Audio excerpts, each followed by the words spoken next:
Hello viewers, রিতাস UK কিচেনে আপনাদের আরেকটি নতুন রেসিপি দেখার জন্য সকলকে স্বাগতম। আজ আমি আপনাদের সাথে সহজ এবং মজাদার ফ্রেঞ্চ প্যানকেক রেসিপি শেয়ার করব। ঘরে থাকা উপকরণ দিয়েই সহজেই এই ফ্রেঞ্চ প্যানকেক তৈরি করতে পারবেন। সকালে বাচ্চাদের ব্রেকফাস্টে এই প্যানকেকের সাথে Nutrela, creamy cheese, chocolate sauce বা ফ্রুটের সাথে সার্ভ করতে পারেন। খুব অল্প সময়ে এই হেলদি ব্রেকফাস্ট ঝটপট তৈরি করে নিতে পারেন। তাহলে চলুন দেখি কিভাবে আমি এই ফ্রেঞ্চ প্যানকেক তৈরি করি। এর জন্য প্রথমে আমি 1 কাপ ময়দা নিয়ে নিলাম আর সামান্য লবণ দিলাম তার সাথে। এখন যোগ করলাম 2 টেবিল স্পুনের মতো চিনি। এই সকল উপকরণগুলো ভালো করে মিশিয়ে নিলাম। এখন নর্মাল টেম্পারেচারে থাকা 2টা ডিম একটি বোলে ভেঙে নেব। ডিম যদি ফ্রিজে থাকে তাহলে প্যানকেক তৈরি করার কমপক্ষে আধা ঘন্টা আগে ডিম 2টি বাইরে বের করে রাখতে হবে টেম্পারেচার নর্মাল হওয়ার জন্য। এখন এই ডিম দিয়ে দিলাম ময়দার ভিতর। এখন এর সাথে যোগ করব দুধ আমার 1.5 কাপ লাগবে। এখানে 1 কাপ দুধ প্রথমেই দিয়ে দিলাম, তারপর একটি হুইস্কের সাথে ভালো করে মিশিয়ে নিলাম। এখানে ফ্রিজের দুধ না দিয়ে নর্মাল টেম্পারেচারে দুধ দেওয়াই ভালো করে হুইস্ক দিয়ে মেশাতে হবে যাতে কোনো লাম্প এর ভিতরে না থাকে।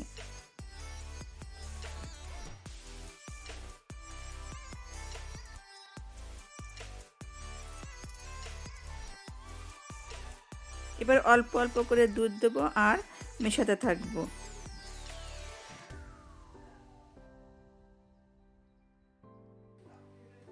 এখানে মোট আমি আরও হাফ কাপ দুধ ব্যবহার করেছি।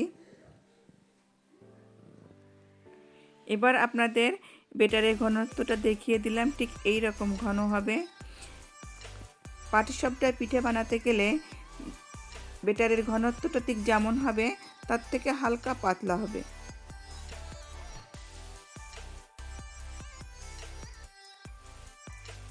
চার টেবিল স্পুনের মতো বাটার মেল্ট করে নিয়েছি। এই বাটার এখন বেটারের মধ্যে দিয়ে হুইস্ক দিয়ে আবারও ভালো করে মিশিয়ে দেব।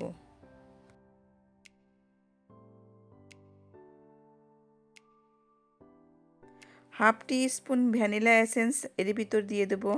ভ্যানিলা এসেন্স দিলে ডিমের যে গন্ধটা সেটা আর থাকে না, তাই অবশ্যই এই ভ্যানিলা এসেন্স এর ভিতর দেবেন।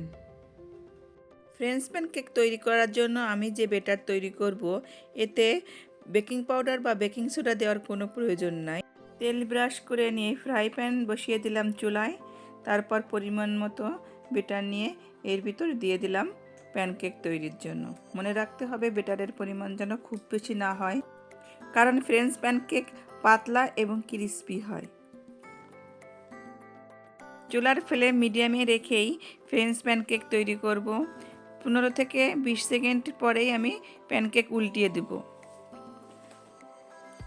সম্পূর্ণ প্যানকেক তৈরি হতে 30 থেকে 40 সেকেন্ডের মতো সময় লাগবে।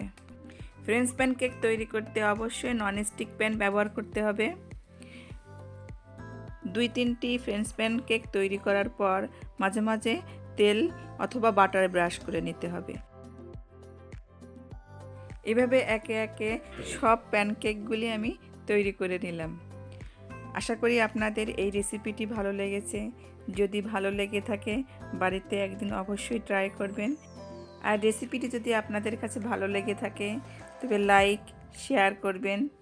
নতুন কোনো বন্ধু হলে সাবস্ক্রাইব করার অনুরোধ রইল। আর যারা সাবস্ক্রাইব করে আমার পাশে আছেন তাদেরকে অসংখ্য ধন্যবাদ। মেপল সিরাপ এবং আইসিং সুগারের সাথে এই প্যানকেক এখন সার্ভ করব।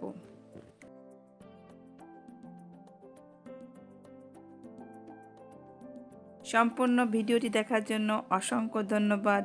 আবার ফিরে আসব নতুন কোনো রেসিপির সাথে, নতুন কোনো ভিডিওতে আপনাদের মাঝে। ততক্ষণ আপনারা ভালো থাকুন, সুস্থ থাকুন। ধন্যবাদ।